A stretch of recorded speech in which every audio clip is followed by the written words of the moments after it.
സംഭവം അറിഞ്ഞൂടാത്തവർക്ക് വേണ്ടി ഞാൻ ഒരു കാര്യം പറഞ്ഞുതരാം. ഒന്ന് റീച്ചിന് വേണ്ടി ചോദിച്ച് എന്നെ ഒന്ന് തൊടൂ, എന്നെ ഒന്ന് പിടിക്കൂ, എന്നെ ബസ്സിൽ വെച്ചൊന്ന് കയറി പിടിക്കൂ എന്നുള്ള ഒരു രീതിയിൽ ഒരു പെണ്ണുംപിള്ള, ഒരു തട്ടമൊക്കെ ഇട്ട് ഒരു സ്ത്രീ, ഇവള് ഇതുപോലെ ഒരു ബസ്സിൽ നിന്ന് ഒരു പാവപ്പെട്ട ഒരു മനുഷ്യന്റെ ഫ്രണ്ടിൽ കയറി നിന്നിട്ട് ആ ഒരു രീതി കാണിച്ചെന്ന് വെച്ചാൽ അവർക്ക് പ്രതികരിക്കണ്ട. അവർക്ക് അവളുടെ മൈൻഡിൽ എന്ന് വെച്ചാൽ കയറി പിടിക്കൂ, എന്നെ കയറി തൊടൂ, എനിക്ക് നാളെ റീച്ച് ആവണം, എന്റെ അക്കൗണ്ട് വലുതാക്കണം, എനിക്ക് എല്ലാവരും എനിക്ക് കാണിച്ചു കൊടുക്കണം.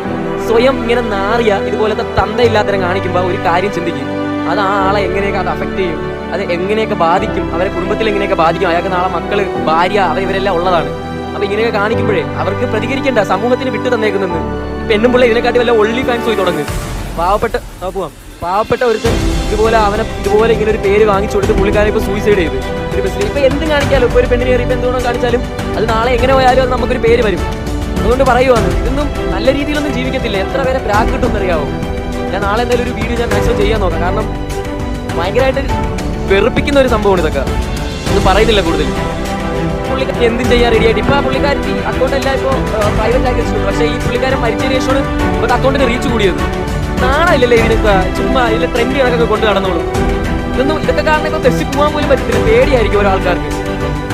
കയറി പിടിച്ചു എന്ന് പറഞ്ഞ് ഓരോന്ന് കാണിച്ച് ഒരാളിപ്പോ സൂയിസൈഡ് ചെയ്തപ്പോൾ ഇതിനൊക്കെ മതിയായി കാണും. ഇനിയിപ്പോൾ അവൾ റിഗ്രറ്റ് ചെയ്യും, ഇനി അവൾ റിഗ്രറ്റ് ചെയ്യണം.